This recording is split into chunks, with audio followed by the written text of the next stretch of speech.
at this next segment in our Did Paul Really Mean That? Encountering St. Paul the Difficult. Did you have any questions maybe from last week you didn't get a chance to address? Because what we're going to talk about tonight is Paul and his opponents, which is really, in the end, going to be about, in some respects, Paul behaving badly. Okay? I do want to set the context for why people would have opposed him. We'll see how he responded to those opponents, and then we're going to evaluate his response. And in some cases, we're going to see Paul at his, as Nietzsche once said, at his allzu menschlich, at his all too humanness. Okay? So, talk about opposition to Paul. Now, it's kind of, so I can get the focus on this a little sharper. In some respects, we tend to think of, Paul, because he's a quarter of the New Testament and all of that, as someone you would never want to oppose, except that people did. Okay? It is, in fact, beyond dispute, from an historical perspective, that Paul encountered a great deal of opposition during the course of his ministry. Opposition which is chronicled in the letters, and opposition that's also chronicled in the Acts of the Apostles. Now, again, from a methodological point of view, I'm excluding the evidence from the Acts of the Apostles because I simply want to examine what evidence we have in the letters themselves, okay? Given the fact that Acts was written some 25 or 30 years after his death. Some of the opposition, and I'm going to explain some of this terminology that I'm going to use here in a minute, but some of the opposition came from Torah-observant Christians. And specifically what they opposed was Paul's proclamation of a gospel free from the works of the law. So we're going to see here there are really kind of two technicalities we need to account for. What does it mean to be a Torah-observant Christian, and what does it mean to preach a gospel free from the works of the law? And I'll get into that in a moment. But the other kind of opposition that Paul encountered was from Rome. Okay? Now, eventually, it really was from Rome itself, from the city of Rome, where he was martyred. But initially, it would have been from local authorities who were either representatives of Rome in a place like Philippi or Ephesus or somewhere like that, or it might have been representatives of Rome who were kind of client kings. And I'll explain that when we look at his adventures in Damascus.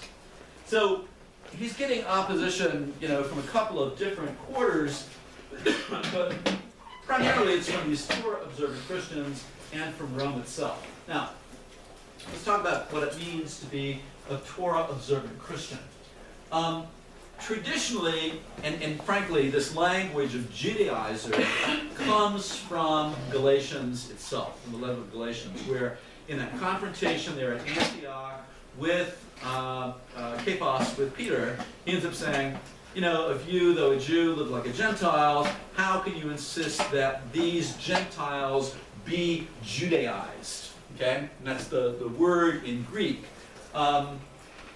Traditionally, therefore, people who would insist that Gentile converts be, as it were, Judaized, were called Judaizers. I don't like this language. I think it's probably polemical in its intent, but from an historical perspective today, it's a problematic word because it conflates ethnicity with religious commitments.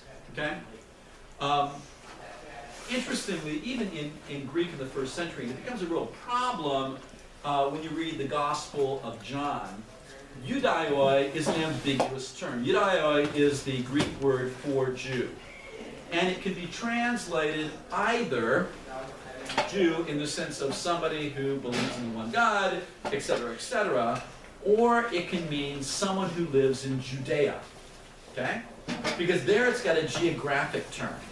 And one of the tensions in John's Gospel particularly is the tension that arises from the fact that Jesus is from the north. He's from Galilee. And a lot of his opposition came from the south, in and around Jerusalem, which is, if you will, the capital of Judea. So frequently when the word judaioi comes up in the Gospel of John, the kind of a flat-footed translation would simply say, well, the Jews retorted to Jesus and said, you are born in iniquity, or something like that, when in fact it probably ought not be translated Jew, but rather Judean. Okay? As I said, and you find in all the Gospels, it's particularly acute in the fourth Gospel, is this tension between the fact that Jesus is from the north and he's opposing people there in the south, okay? Specifically where the temple is concerned. I'll have more to say about that in a minute, but you find similar issues then with this language of Judaizers. Are we talking about an ethnic group? Are we talking about a series of religious commitments? So today, and frankly this is my little contribution to understanding the place of Christianity within Judaism, I prefer to use the term Torah observant. Because there, Torah observance really refers to a kind of commitment to live by the laws and ordinances that are found in Genesis, Exodus, Leviticus, Numbers, and Deuteronomy. Now again, remember, Torah had then, has now, a very specific meaning. It's not law in general, or a kind of a conceptual understanding of God's law. It is rather 5 books. Genesis, Exodus, Leviticus, Numbers, and Deuteronomy.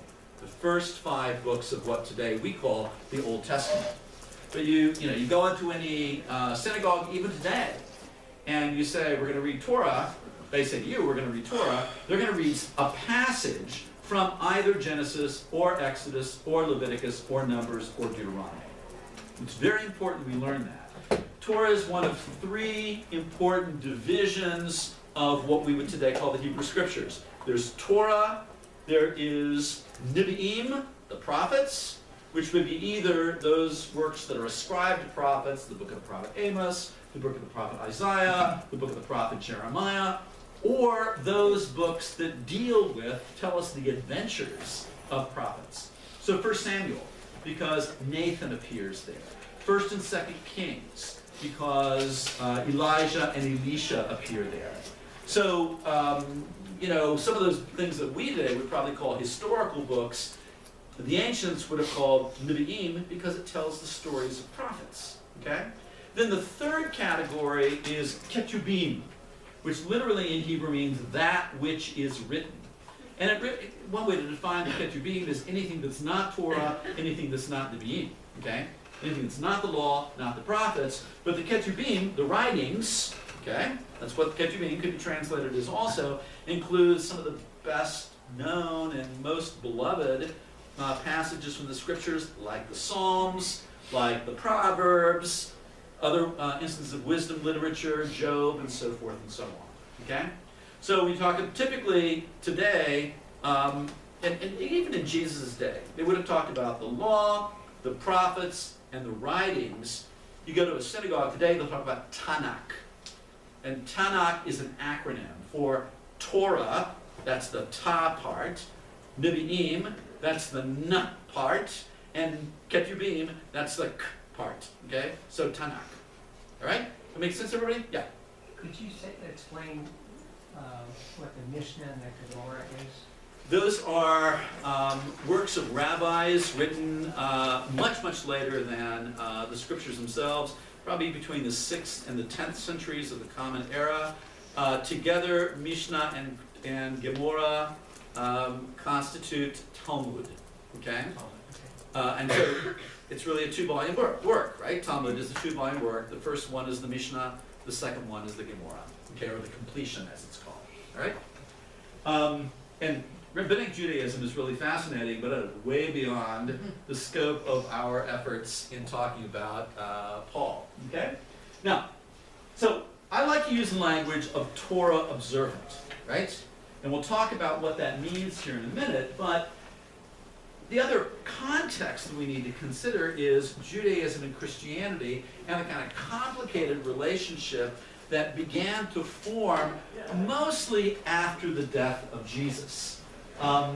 This is one of my favorite 20th century artists. Anybody know who did this? This is Marc Chagall, okay? You go to, next time you're in Chicago, go to the Art Institute, and there is this wonderful series of windows that Chagall designed, and it features Ezekiel and Jeremiah and so forth. This is actually a painting, and you'll see here, it's called simply Israel. And this is Moses, and you can always tell it's Moses because of a mistranslation of the Hebrew text, but it shows him having horns coming out of his head, and really the word means like rays of light. And who do you think this guy is right here? Huh? No! What's he got on his head? Crown. Crown. David? Probably more Solomon. Okay? Yeah, but still important. And there's the menorah in the background, and all this is just sort of, they're rejoicing, right? Okay? It's, you know, from Chagall's point of view, it's good to be a member of the chosen people. Okay? Now, Judaism, it's like Christianity in the sense that today, Christianity takes lots of forms and shapes, right? Okay? I mean, I think right along Forsyth itself, you have Catholic Student Center. What else is here? There's the Lutheran, yeah, down on the other side of Big Bend. And I think the Episcopalians have got something pretty close also, do they not? Unity. And what? Unity Church. Unity Church has got a campus ministry, okay?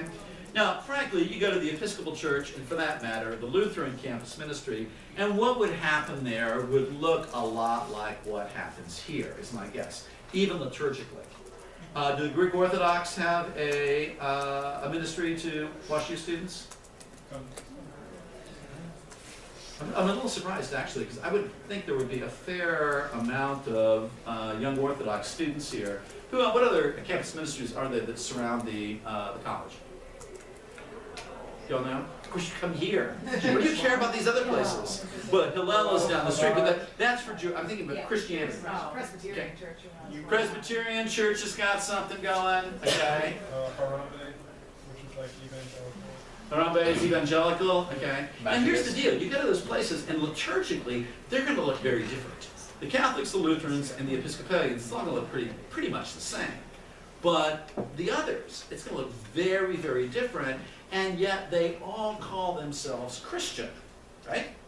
And furthermore, when you can think about the styles of governance in these various churches, how the Episcopal Church governs itself is very different than the way in which the Catholic Church organizes itself, which is very different from Orthodoxy, which is very different from, you know, name your denomination, right? And yet we all call ourselves Christian. Well, similarly, in Judaism, there are a number of different groups. We can call them, somewhat anachronistically, denominations, right?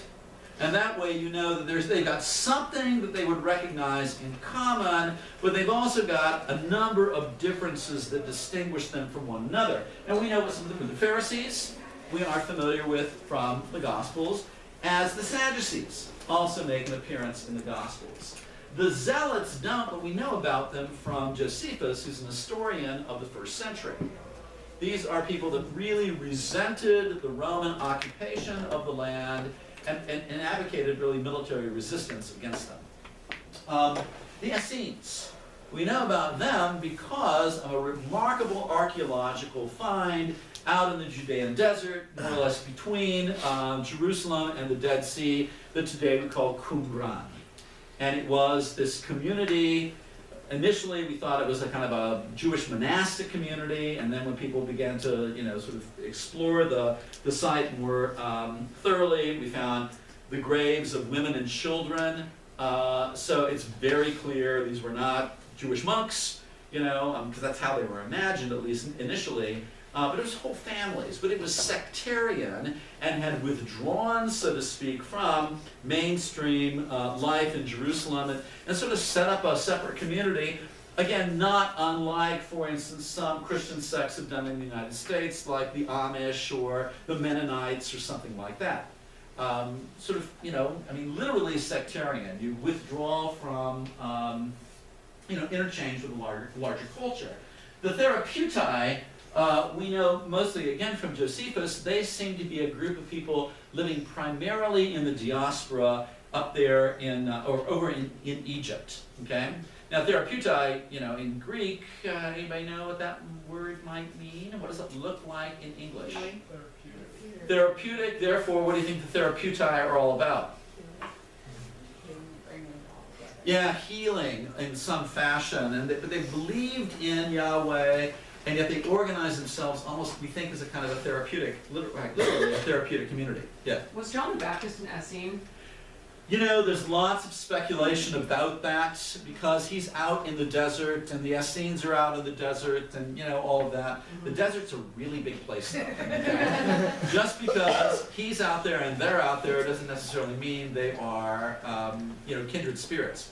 The more we discover about the Essenes, the less likely it is that the baptizer was part of them. Okay? Now, one of the things, so we know about the differences. Pharisees, for instance, hoped in the resurrection of the dead. Okay? The Sadducees did not. And the Sadducees did not because they did not see any evidence that the hope of resurrection appears in Torah. And for Sadducees, some of this has to do with sort of what's the binding value of some of their sacred literature. For Sadducees, if something is found in Torah, you are obliged to believe it. But if it's found in prophets, it's up to you to decide whether you want to believe it or not. The Pharisees, on the other hand, believed in the hope of the resurrection and admitted it's only found in prophetic literature, but then insisted that prophetic literature is equally binding upon a believer. Right? So you got kind of questions about what's the value of our sacred literature. The Pharisees believed in some respects, staying at a distance from Rome. The Sadducees advocated collaboration with them. The power, of the two groups here, the Pharisees and the Sadducees are the ones that we know best. The Pharisees had as their kind of organizational or institutional base the synagogue, okay? Whereas the Sadducees had as their institutional base the temple. Now today, in contemporary Judaism, oftentimes temple and synagogue are used as interchangeable terms. That was not the case in the first century. You had one temple, it was the temple in Jerusalem.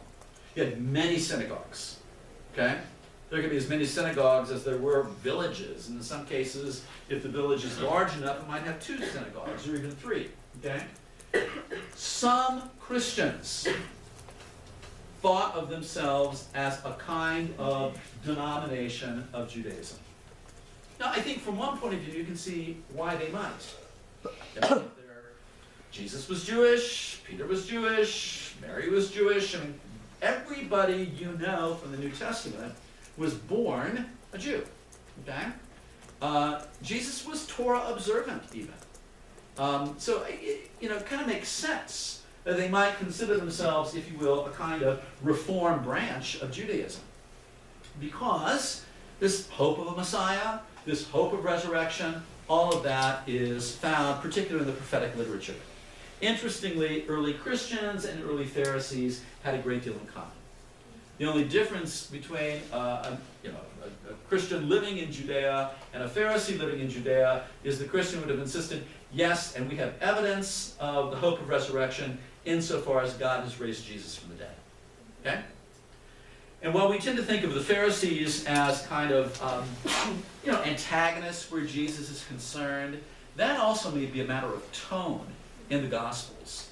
A lot of that kind of discussion between Jesus and Pharisees, which can seem pretty rough if you look at it in print, if you think about it as banter, particularly banter between guys, then you can see this could actually be less acrimonious than you might imagine.